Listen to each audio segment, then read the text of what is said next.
নমস্কার, কেমন আছেন সবাই? আশা করছি সবাই খুব ভালো আছেন। আমরাও খুব ভালো আছি। হ্যাপিনেসের আরও একটি নতুন ব্লগে আপনাদের সকলকে স্বাগত জানাই। তো বর্তমানে সোশ্যাল মিডিয়ায় একটা খুব সুন্দর জায়গার নাম কিন্তু আমরা সবাই শুনতে পাচ্ছি। সেটা হলো রানাঘাটের চাপড়া। রানাঘাটের চাপড়া ফুলের জন্য বিখ্যাত। তো সোশ্যাল মিডিয়া থেকে বিভিন্ন রকম ছবি দেখে আমরাও আর লোভ সামলাতে পারিনি। আমরাও ভাবলাম একদিন গিয়ে ঘুরেই আসা যায়। তো আমরা দুজন মিলে আবারও বেরিয়ে পড়লাম চাপড়ার উদ্দেশ্যে।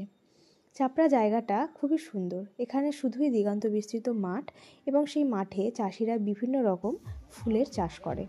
শীতকালে শীতের ফুল এবং গরমকালে গরমে যে ফুল ফোটে সেইগুলো ফোটায়। বিভিন্ন রকম চাষের সাথে সাথে তারা এই ফুলগুলো কিন্তু দেশের বিভিন্ন প্রান্তেও সাপ্লাই দেয়।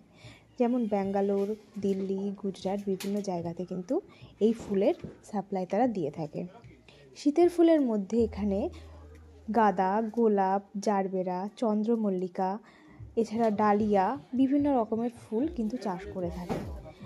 আমাদের এত দারুণ অভিজ্ঞতা হয়েছে কি আর বলবো। খুব সুন্দর জায়গা, শুধু চারপাশে ফুল আর ফুল দেখেই যেন মন জুড়িয়ে যায়।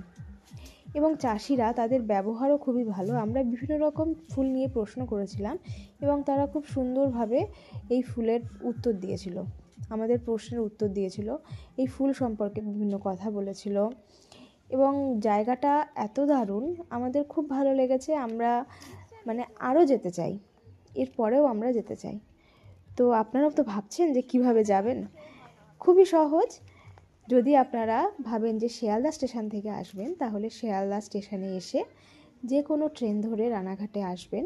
কৃষ্ণনগর, গেদে, শান্তিপুর, লালগোলা বা রানাঘাট লোকাল যে কোনো ট্রেন ধরে আপনি রানাঘাটে আসবেন।